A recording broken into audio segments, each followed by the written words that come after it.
here in London, we're still in the mode of Lag BaOmer. We're still in the yahrzeit of Rabbi Shimon Bar Yochai.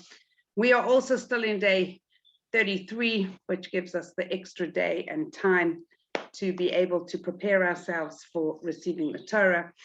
And the beautiful part about all of this, today is also a day of weddings and a day of simchas and a day of music and men shaving and people hair cutting and all the different things that we don't do that we allowed to do, of the things that we have taken out from doing in a time of mourning.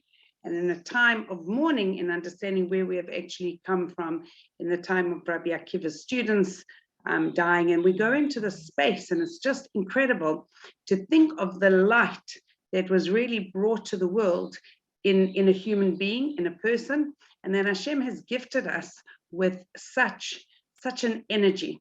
And if anybody was on share this morning with Rebbetzen Silva, we can all know, and we felt, sharing with Rebbetzen Silva from being in the Holy Land and having been and gone, taken herself and gone to the kever of Shimshon, and to be in the place where we understand that the connection of the land and the connection of the Jewish people is so intertwined, that it is such an incredible, powerful thing to be in the land of Eretz Yisrael. And all of us that are outside of Eretz Yisrael, wherever we might be, know that the lacking is deeply, deeply felt. And even in a place where we still have not greeted yet Mashiach, and we're still in a place of what we call galus, we're still in a place, even in Eretz Yisrael, we feel the things that are missing, but we nevertheless in a place of holiness and of people that fill our world, and we have the potential there that is so incredible. And this week has been such a beautiful week, with all its challenges. Today, a day doesn't go by without hearing and focusing as we need to do on the good and the positive news. But there's always something that comes in and that we can't yet accept and understand, that even the news which we find as being challenging and difficult is actually, in the big picture, really incredible. And this morning, one of the things that Rebbetzen Silva also said to us, that on Lag BaOmer, so for those of us that are still in Lag BaOmer, let's use that powerful energy that is still here with us to really ask Hashem, and for ourselves to also focus on saying, stay focused, just stay tuned in to the good and stay tuned into the positive, because it is so easy to take that which is negative and just go sliding down, because it's an easier way. It's much easier than actually fighting and saying, okay, Hashem sent that to us as a challenge, but nevertheless, I'm going to make sure that it has to be a positive day. And any time that I actually, and there were a number of times that happened today, that I was like ready to have that real sigh. And I thought, okay, it's Lag BaOmer, no sigh. It's Lag BaOmer. Stay in that positivity. It's Lag BaOmer. Let's stay in the zechus, and let's ask Rabbi Shimon Bar Yochai that he should make sure that all the work that he does on this day, that he should make sure that he keeps that as a positive light for each and every one of us. So I actually, this year, I think for the first time, I don't remember the last time that I actually didn't see any kind of medura, any kind of bonfire. Even in lockdown, they had a small one in the side in the shul here, and in the first lockdown, somebody had made like some tiny little sort of medura in their garden, and we saw the videos and whatever it was. And this year, I don't know. Usually next door, but I had the zechus, the merit of actually of looking after my grandchildren, and I had gone from a seed fundraising dinner straight back to their house. So I didn't come past our house, and actually there was no bonfire here. And you waited, could have been in the back, I don't know. But it's one of the things that we wait for, just to see, and what is it that we see in that fire? And again, fire has an opportunity of incredible building. Fire has the ability to cook, to heat, to instill us with passion and give us a lot of inspiration when we use it for all the correct things. But fire also has that opportunity and has that ability to take and actually to destroy. And we know that. We see it. And generally, we also, the first thing that we think of, well, I think of, the first thing that I think of when it comes and I think fire, what's the first thing that I think is negative, destruction. But when you focus on the inner part and that one little flame and that fire, so we have to think about our Shabbos, about the holiness, about the incredible neshama, about that fire that burns, that little flame that burns, the patil that burns inside every single person.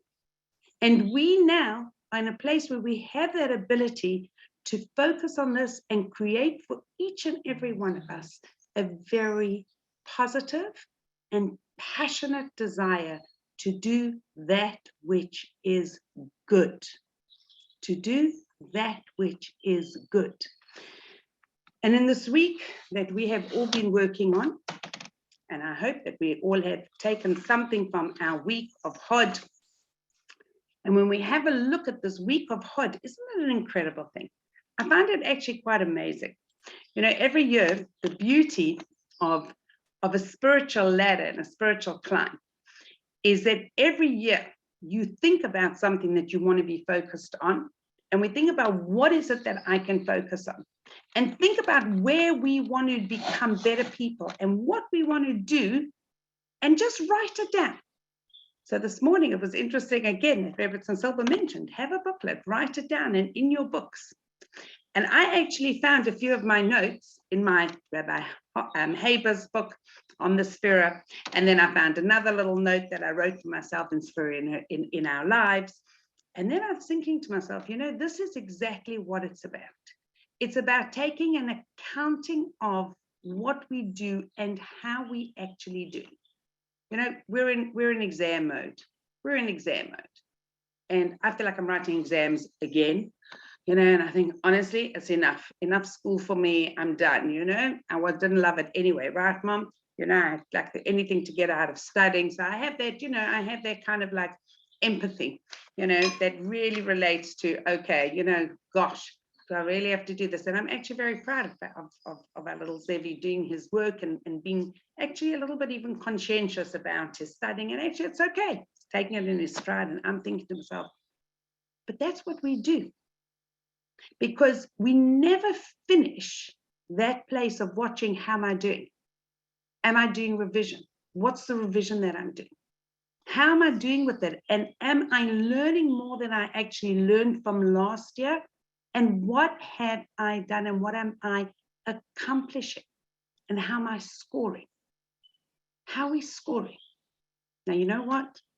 It's much easier to take any academic paper and mark it than it is to take our spiritual standing and the place where we are standing and mark it.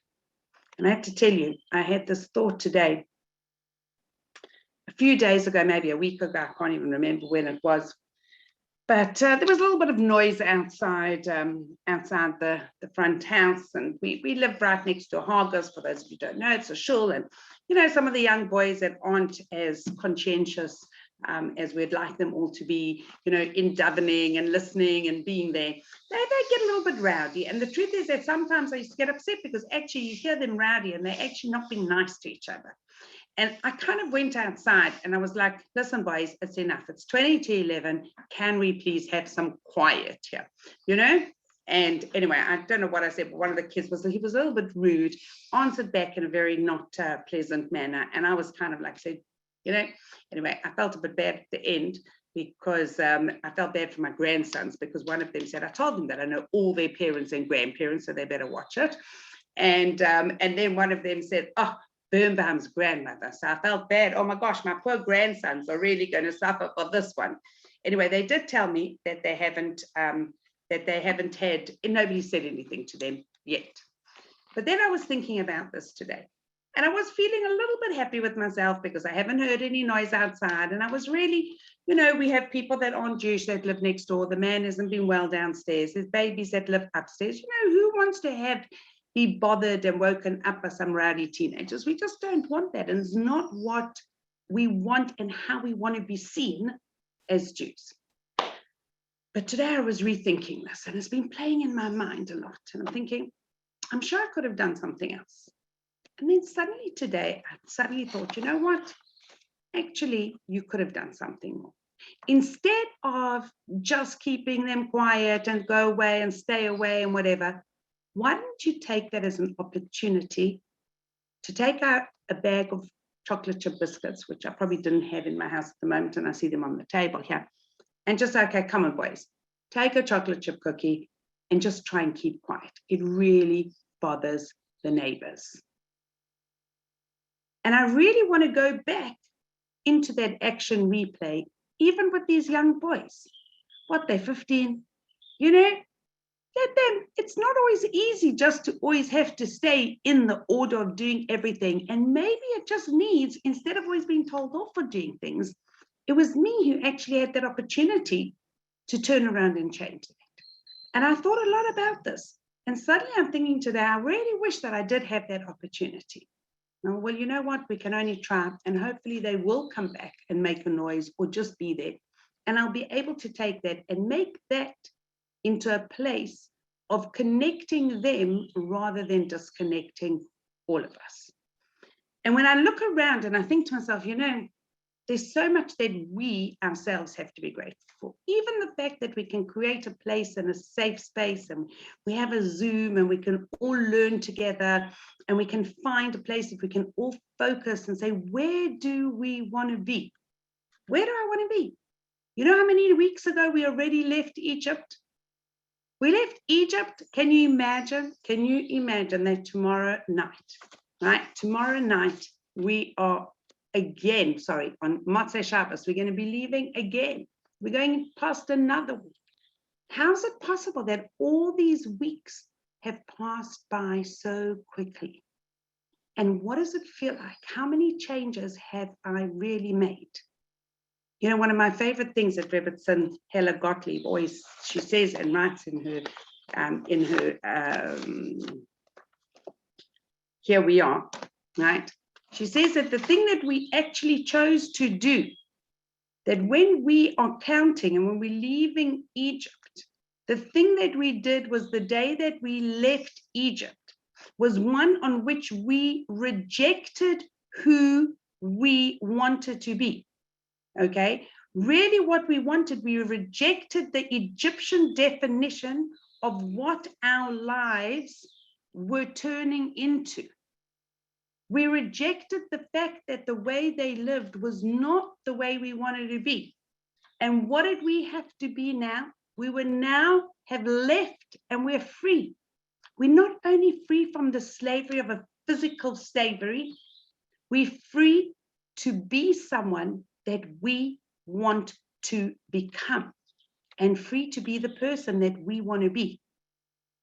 The problem is that we didn't yet know what was going to happen in the future, and we didn't know exactly how we had to be until we were going towards to receiving the Torah. So if you imagine yourself, think about the things in society and the things that we see that we actually aren't comfortable with. Behavior, speech, whatever it might be, there are a lot of different things that we see that we think, hang on a second, why is it like this? Why are there things that have double standards? Why are people not spending time looking to see what they can do for others? A fantastic thing happened this evening. It shouldn't have happened while I was busy learning Pirkei Avos with some of my wonderful ladies. But I got a call from my daughter to say that actually my son-in-law had lost his phone in Rome. And they called when they landed to say that they found the phone. I mean, that's the first miracle in itself, right? And the truth is, I don't think he is fully backed up. So it's all his contacts, all his work, everything on this phone. And when I spoke to his mother, and she said, oh my goodness, did you hear what happened? I said, you know what? Hashem knows exactly what he's doing. Hashem knows what he's doing. It's okay. It's okay. You know, I'm sure he has a plan. When they landed, they got a call to say they found the phone, but the phone's in Rome. So he said, told them how much it was going to cost if they wanted to send it Federal Express or whatever those things are called that they were going to DHL. I don't know. And it was like, okay. So what did I do? We use our thing called status. Now, it took me a long time to actually know that there was such a thing on my phone called status. And for those of you who don't know, there's some very interesting information and some incredible things that happen from the status.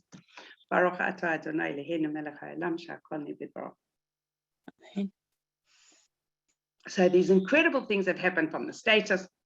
So my daughter says, can you just put it on your status or something? Saying, do you know, I've got a friend who lives in Rome. I know she's coming to London on Tuesday, but whatever, Tuesday's a while to wait. So I quickly put on my status, anybody coming back from Rome to bring a mobile phone. Within, I don't even know how people know to look at these things so quickly, but literally within minutes, I got a text message to my number to say, my daughters are coming back tomorrow. Thinking, Hashem, how awesome are your children? How incredibly awesome are we as a nation? How blessed can we be that wherever you are in the world, everybody's looking out for us. People are looking out for us. You know, we have a group on our phone called Travel Shakran. I mean, can you imagine? Travel Shakran. So people are asking for lifts, offering lifts. I'll take a package, or you pay, you don't pay, suitcase, no. So it's just unbelievable. And I think to myself, this is all part of that nation that are learning the process of what Hashem wants us to be doing when we are going to receive the Torah again. How many times have we received the Torah? How many generations are we going back, right, to Har Sinai?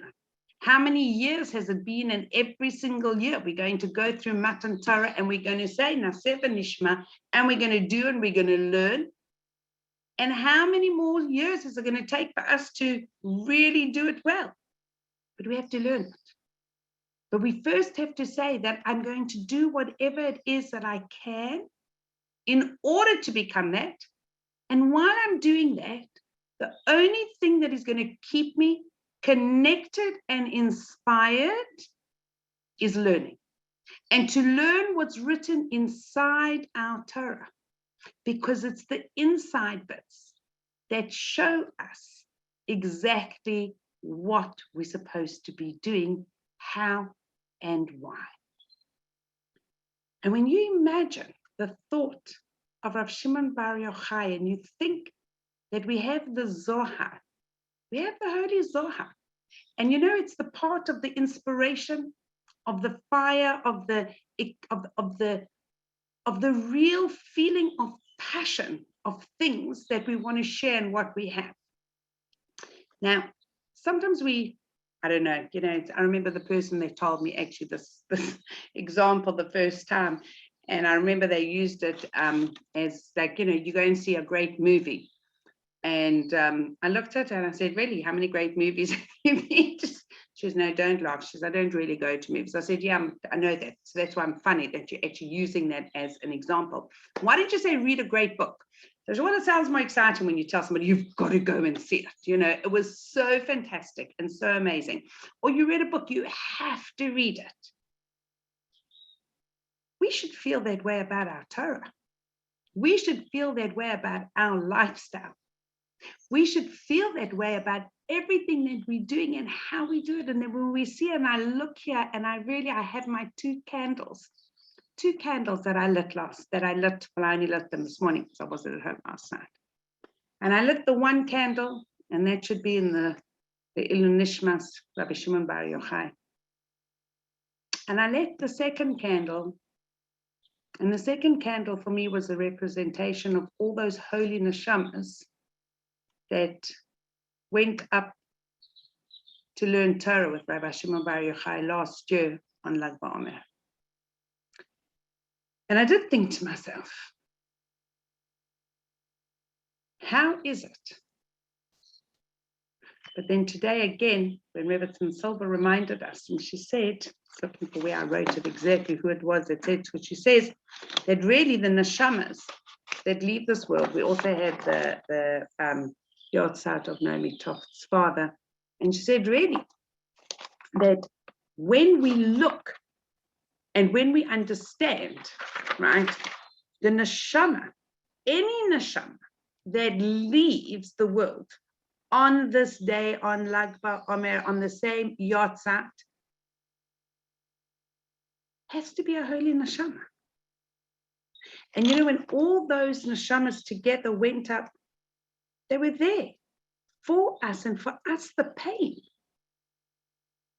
But when we see the end result, that's the time that we're going to be able to greet everything and say, how are we not understanding with clarity, with the emunah so strong that we know that whatever it is that Hashem does, He does for exactly the right things. So I asked my friend Leah to send me the name of her niece who passed away. I'm going to just see if she actually here, if she sent it. Sorry, I just want to be able to mention. Here we go. Oh, here we go. Her name is Sarah Bas Sylvia. Her name was Shirley. Sarah Bas Sylvia left the world today. And it really should be that all the hardships that she went through with her illness should also be there to greet her and elevate her neshama, and she should be there for us as a Melech Yasha. And my our wonderful Lily Ebbett, and I should say this publicly as well, because it's the next status to go on, that we're davening for wonderful Lily, that she should have her surgery because she had fallen and she had broken, she had needed hip surgery. And actually the message that just came through right now was such a beautiful message from her great grandson, Dov. And really, she had her surgery the day after she was supposed to. And when I spoke to one of her granddaughters, and they were saying, oh, she's in so much pain, she can't move. I said, but then obviously Hashem knew that the surgeon that would have been there today wasn't the right surgeon. He wasn't the right surgeon. It had to be the surgeon for the next day. And I never thought of it. I should be thinking like that, but I didn't, because we're in it and we watch suffer. We can't watch her suffer. But boy, she's come out of much more than that. And you know, the day after she had her surgery, and the next day, she took steps. Kananahara, just incredible.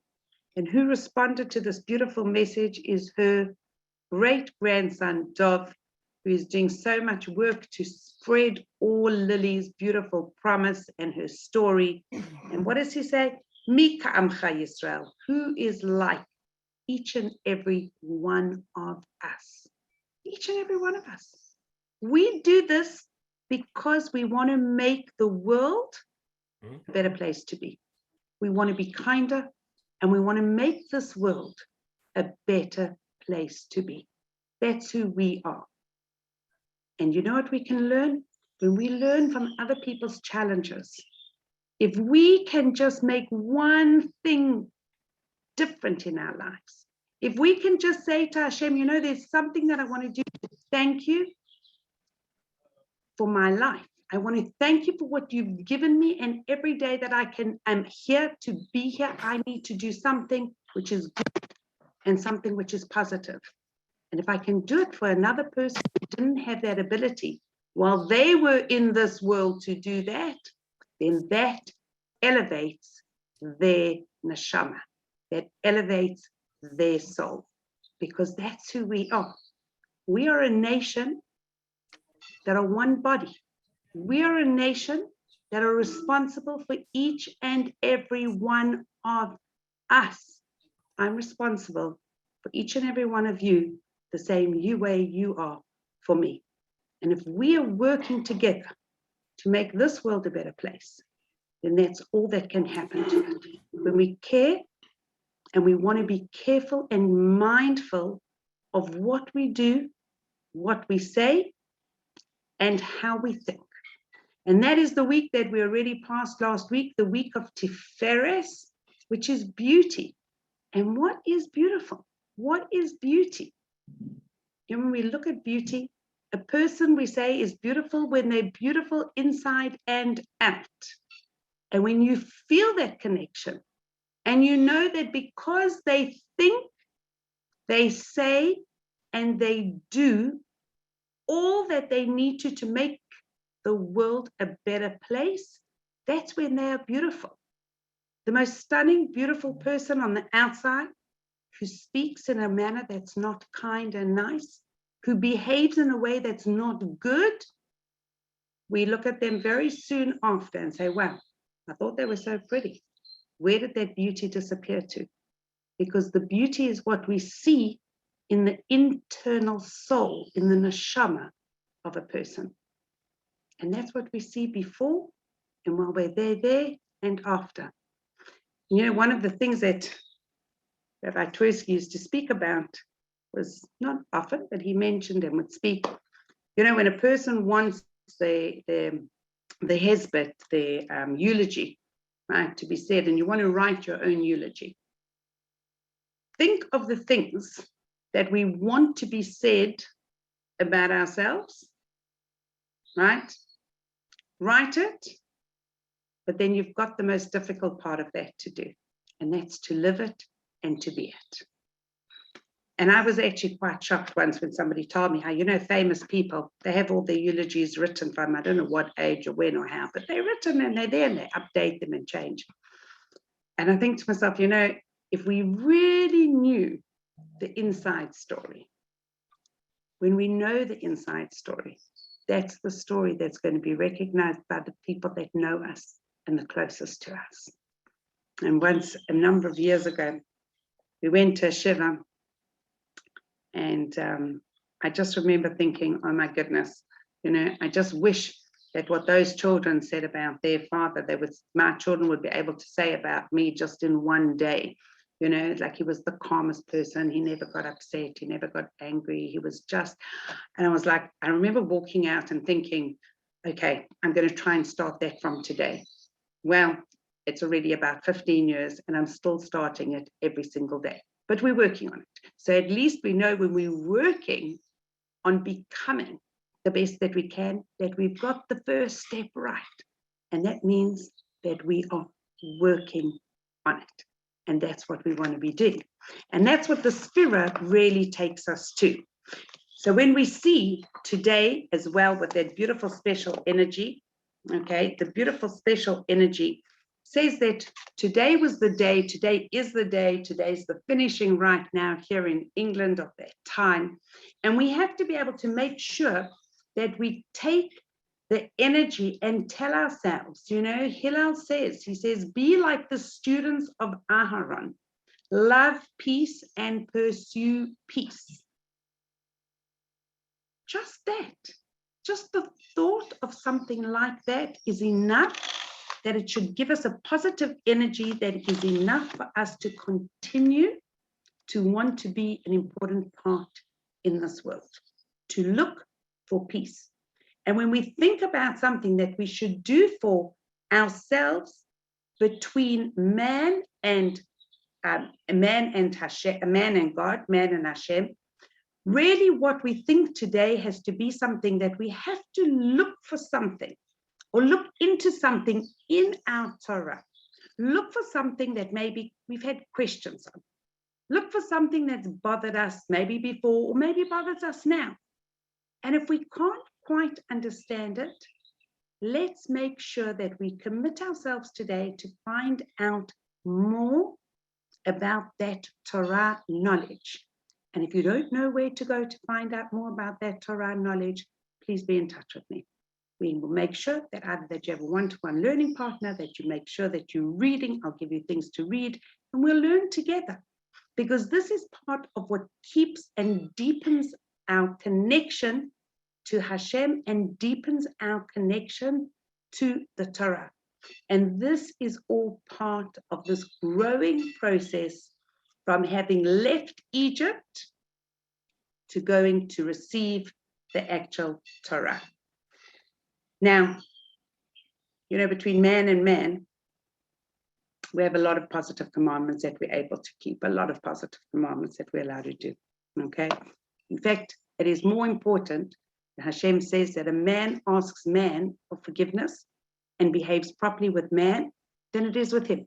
He's second in line, but to his children, we have to be able to behave correctly and kindly. And again, we repeat and we say, Moshe's brother Aharon, he was known as the person who pursued peace. He is the representative in our world for knowing what the word Hod, which really means beauty. And today, Hod, beauty, and that's beauty and behavior and who we are, is the double, because we're in the day of Hod, in the week of Hod. So it's Hod Shebehod. So today specifically is Lag BaOmer, the day that the students stop dying. But we know, and that is why it is so important that we look to treat other people with respect and with honor.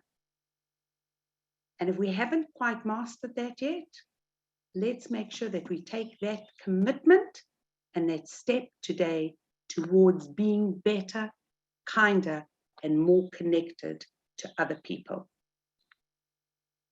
When we look to see what it is that we have to be able to do, you know, it seems often so simple.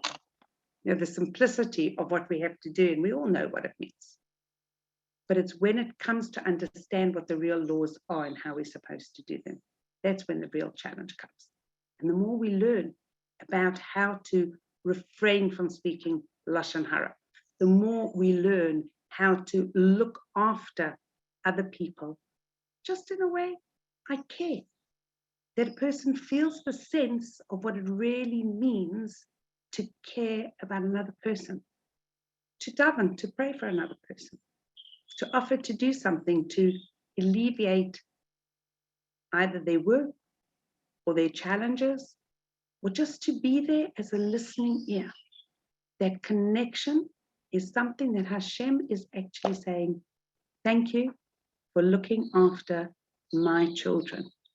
And he looks after us the way we look after others as well. We just have to recognize how much he actually does for us. And that's why also in this week of Hod, because the verb of Hod is lahodot, and that means to thank. So for many years now, we have this wonderful gratitude journal. I always tell people you don't have to use the actual gratitude journal, but feel free to if you want to. And it's nearly 13 years ago that we put out the very first gratitude journal. And with the help of all wonderful women together, you can never do anything by yourself. That you actually really do realize. And that's sometimes like a little bit of a, you can't do it all by yourself. You've got to do it. Either you're doing something for someone, so there's another person involved, or you're getting help. And we had a whole team, Baruch Hashem, of people helping to raise money, to pay for it, and all the amazing things. And these gratitude journals, thank God, really have on many, many different people's homes. But what is the amazing thing of this action of La Hodot and the Hod is that the more we actually write down and recognize what it is that we have and that we have to be grateful for, that's when you can sit at the end of your day and say, okay, Hashem, what do I have to be grateful for today? What are my gratitudes? And you know that there's sometimes, if we really examined and looked at it, we just become overwhelmed with the amount that we receive and everything that we have. And now we have to transport it and put it into what we can then do. And what can we do to thank either the people that are around us, and certainly to show our gratitude and thank Hashem. And that's why when we wake up in the morning and we say Modeh Ani in the morning, we're saying, thank you for another day that I can do the work that I need to in order to inspire myself and those around me. And what can I do? Never think that there's something that you can't do, because every single person has an ability to do something and something good and to do it well. That's who we are. And Hashem has given us, each and every one of us, our own special thing that we can do that somebody else can't. And that's what Rav Shlomo Wolbe told us. And he told us, and he said that there is no one else in the world like you. And you therefore have to create your uniqueness. So if right now you're thinking, what is it? Then I want you to do that homework and find out what it is that you enjoy doing and learn how to do it well, and then put it into a Torah context and say, Hashem, this is my mitzvah that I can do between you, Hashem, and me, and between man and man. And we can never leave ourselves out of it, because the third connecting point is between me and myself. And that is looking after ourselves and nurturing ourselves in everything that we do. Now we're going to be moving on. And again, it comes like, how does this actually happen? But it is nearly Shavuot. It's also nearly Shavuos. And in the week before Shavuos, I have to say that I'm feeling very privileged right now, even though it was a choice that I think I made, but it wasn't really me who made it. Hashem gave us the opportunity to do this. And I'm going with Tzipi, and we are taking some wonderful mothers and their bat mitzvah daughters. And we are going to go to Eretz Yisrael. We're going to be in Yerushalayim. And Sharon, you're forgiven, and make a beautiful Shabbos. And thank you for being with us here tonight. So what do we have to do? I'm here in a place that I'm saying, please God, in just over a week, on the 29th of May, we're going to be taking, as I told David, I said, I'm going to be bringing his package, please God, personally. And you know, the excitement and the thought of having the opportunity to be able to be back in Israel again, and to be able to just take that connecting space just before Shavuot. So it's not a time that we can just say, it's not for going and sitting on a beach in Tel Aviv. That's not what inspires us to connect it. Maybe it does. I shouldn't say that, because for some people, maybe it does. Maybe sitting and looking at the sea and doing some meditation and recognizing Hashem's beauty and greatness definitely inspires us, okay? But being in Yerushalayim is somehow has this incredible energy that we actually are able to tap into. And right now we're going to be tapping into also the week that's going to be taking us closer to us re-receiving the Torah on Shavuot and relearning everything that we think we've learned, but we're going to be learning more again. So where are we going to from here? We're going to what we call the 6th week, and that is the week of Yesod. And that is the week of foundation. And foundation refers to our ability to bond. It is called foundation Yesod because it is the foundation of all interactions. We as people have to realize that what we ultimately seek, what we're looking for in a relationship, is goodness. When we want to be in a close connecting relationship, all we're looking for is goodness, okay? If a person has to think about the traits, okay, that we would be looking for in a prospective spouse, think about whether they're physical or spiritual. Some people look for something which is called compassion. For others, it's honesty or sensitivities. For whatever it is, we all have something else that we're looking for and that we think that we want and that we need. And really what it is that we see that our own goodness and the things that we have are looking back at us. And really, when we understand and we love who we are, then we can see that we can have a deeper connection with the person who's there with us. This creates a place of what we call yesod, of a foundation, of a relationship. And it tells us something that's very important in the world. And not everybody is always looking for this, but in the end and later on, they really are searching for what it really means. Okay. Rebbetzen Hella Gottlieb says that in the final analysis, the most important thing that a person looks for and wants in a relationship is a spiritual bonding. And the reason that we look for a spiritual bonding is because in essence, in our depth of our relationship, we are looking to bring Hashem, to bring God into that relationship. And that's who we really want to see. We want to be with someone who wants to emulate Hashem. We want to be with a person who brings goodness out of us. And we want to understand that they are living a life in which they have to find their own spiritual purpose and meaning.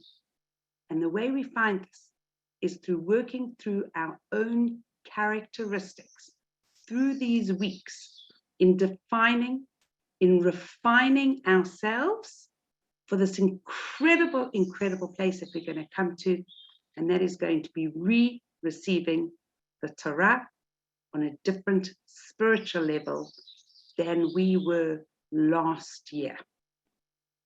That is our only objective, to grow, to look like we're being more connected, and that one day we'll find ourselves, please God, in a place where we are so at home with ourselves, so connected, that we know that each thing that we're doing is measured and weighed.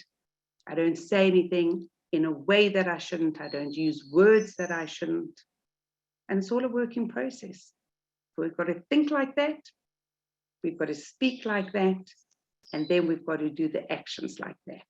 And then we will be able to come to a world where we bring Malchus, where we're going to bring the kingship, and we're going to crown Hashem again.